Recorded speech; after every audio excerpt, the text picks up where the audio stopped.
બોરદાપટ્ટી પરના સાતકાશી માંડવી પાણી સહિત આસપાસના ગામોના સરપંચ અને આગેવાનોએ આજે પંપ હાઇડ્રો પ્રોજેક્ટ અને સોલાર પ્રોજેક્ટ જમીન માપણી માટે પોલીસ દ્વારા ફોન આવતા એના વિરોધમાં તાપી કલેક્ટરને આવેદનપત્ર આપી એવું કેમ કહ્યું કે અમને કલેક્ટર તરફ ખૂબ ખરાબ રિસ્પોન્સ મળ્યો, જુઓ અને જાણો। સરકાર દરેક નુકસાનકારક પ્રોજેક્ટ આદિવાસી વિસ્તારમાં જ લાવી રહી છે અને આદિવાસી સમાજ સાથે અન્યાય કરી રહી છે।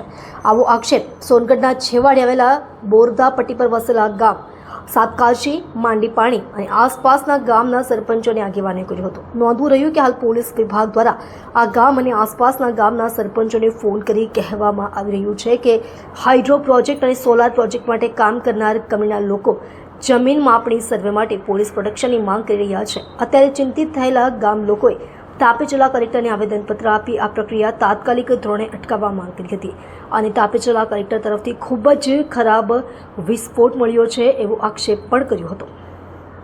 અત્યારે નોંધવું રહ્યું કે હાલ સરકાર દ્વારા ઉકાઈ ડેમની આસપાસ પંપ હાઇડ્રો પ્રોજેક્ટ અને સોલાર પ્રોજેક્ટ જમીન માપણી માટે હિલચાલ દેખાતા એના વિરુદ્ધ આદિવાસી સમાજે તાપી જિલ્લાને આવેદનપત્ર આપ્યું હતું અને જણાવ્યું હતું કે અમારા આદિવાસી વિસ્તારોમાં અનુસૂચિત 5 અને પૈસા 1ની જોગવાઈ અનુસાર ગ્રામ પંચાયતની પરવાનગી વગર કોઈપણ નવા પ્રોજેક્ટ આ વિસ્તારમાં લાવવા સામે સ્થાનિક સરપંચોએ પણ વાંધો ઉઠાવ્યો હતો।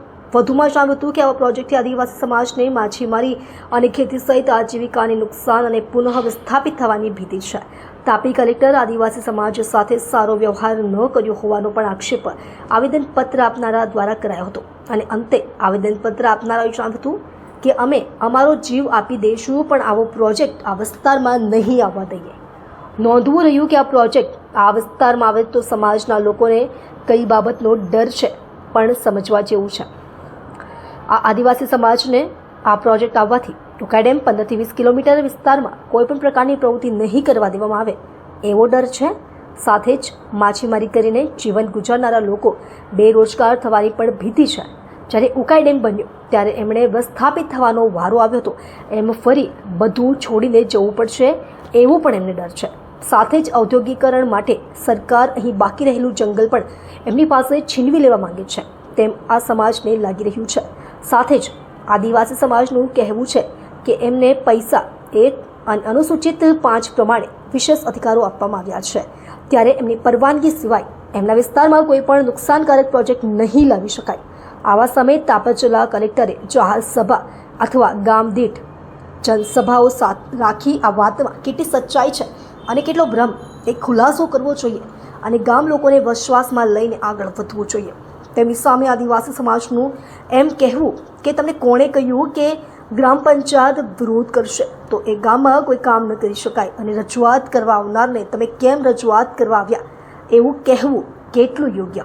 આદિવાસી સમાજે કરેલા આક્ષેપો આવનાર દિવસમાં જલદ આંદોલનનું સ્વરૂપ લે તો એની માટે જવાબદાર કોણ? અત્યારે જેમનો આ મત વિસ્તાર છે તેવા સ્થાનિક આદિજાતિ મંત્રી અહીં આદિવાસી સમાજના હિતમાં મધ્યસ્થી કરી કોઈ રસ્તો કાઢે એવી પ્રજા આશા રાખી રહી છે।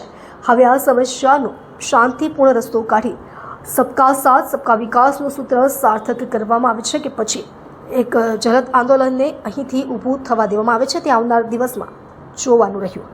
ભાવના પટેલ સાથે હેતલ ઠાકોર, તાપી। જી, આપનું નામ? મારું નામ ગણેશ વસાવા છે। આજે તમે કેટલા ગામના લોકો ભેગા થઈને આવ્યા છો સરપંચ સાથે? આજે અમે પાગોરતુવા સાતકાશી ગોવલાણ એમ 8-10 ગામના આગેવાનો મળીને આવ્યા છે। શું રજૂઆત લઈને આવ્યા છો તાપી કલેક્ટરમાં? જી સર, આગળ બી આ સોલર પંપ જે પ્રોજેક્ટ છે એ બુધવાડા ગોવલાણ બાજુ એ પ્રોજેક્ટ લાવેલા, પણ અમને 2-3 દિવસથી પોલીસ સ્ટેશન મારફતે અમને એવી જાણ કરવામાં આવી કે ફરીથી રીસર્વે કરવા માંગે છે અને અત્યારે જે નવો પ્રોજેક્ટ છે એ સાતકાશી અને પાગડતુવા વચમાં એ લોકો પ્રોજેક્ટ સ્થાપવા માંગે છે અને એના માટે એ લોકો સર્વે કરવા માંગે છે, એનો અમે સખત વિરોધ કરીએ છીએ। કોને કોને જાણ કરવામાં આવી ને ક્યાંથી જાણ કરવામાં આવી કે આવો સર્વે થવાનો છે? જી, અમને પોલીસ સ્ટેશન મારફતે અને ઉકાઈ જે થર્મલ પાવર સ્ટેશન છે એમના અધિકારી દ્વારા અમને જાણવામાં આવ્યું કે અત્યારે કોના પર ફોન આવેલો?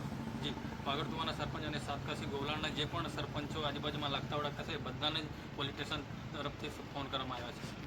આ પ્રોજેક્ટને લઈને તમારો વિરોધ કેમ છે? જે આ પ્રોજેક્ટ આવીને સાહેબ જ્યારે ઉકાઈ ડેમ બન્યો ત્યારે બી આદિવાસી ઉપસ્થિત થયા છે અને અત્યારે પણ આવો જ હાલ થઈ રહ્યો છે, કેમ કે ત્યાં અત્યારે ખૂબ ઓછી ટકામાં જંગલ બી બચેલું છે અને જે લોકો માછીમારીને ત્યાં જીવન ગુજારતા હોય તો સાહેબ આ પ્રોજેક્ટથી એવો ખબર પડી છે કે 30 થી 40 કિલોમીટર સુધી તાપીમાં કોઈ પણ પ્રવૃત્તિ કરી શકાય નહીં. અને આદિવાસી વિસ્તાર છે જે માછલીમારીને અને નાની મોટી ત્યાં આજુબાજુમાં ખેતી કરીને જીવતા હોય તો આ પ્રોજેક્ટ અમને જોઈતો નથી. અને આ પ્રોજેક્ટ અમને એવું લાગે છે કે આ પ્રોજેક્ટથી આદિવાસીઓને ઘણું બધું નુકસાન થાય એવું છે. તમને પાછો ડર છે કે વિસ્થાપિત કરી દેવામાં આવશે?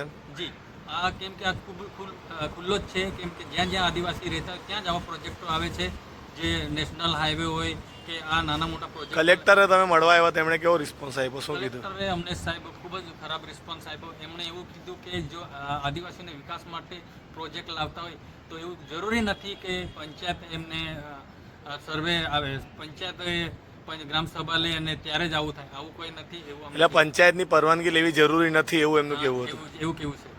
જો હવે તમારી મરજી વિરુદ્ધ આ પ્રોજેક્ટના સ્થાપનની કોશિશ કરવામાં આવી તો શું કરશો? જો આ પ્રોજેક્ટ અને આની સર્વે જો અમને પૂછ્યા વગર કે અમારા વિસ્તારમાં જે સર્વે કરવા અધિકારી આવશે અને નાનું મોટું કંઈ નુકસાન થાય તો એનું સર્વ જે બી જવાબદારી એ તંત્રની રહેશે. અને અમે એમ કહેતા છે અમે આદિવાસીઓ છે, અમે એના પર જ જીવન ગુજારતો હોય તો એના માટે અમે મરવા પણ તૈયાર છે.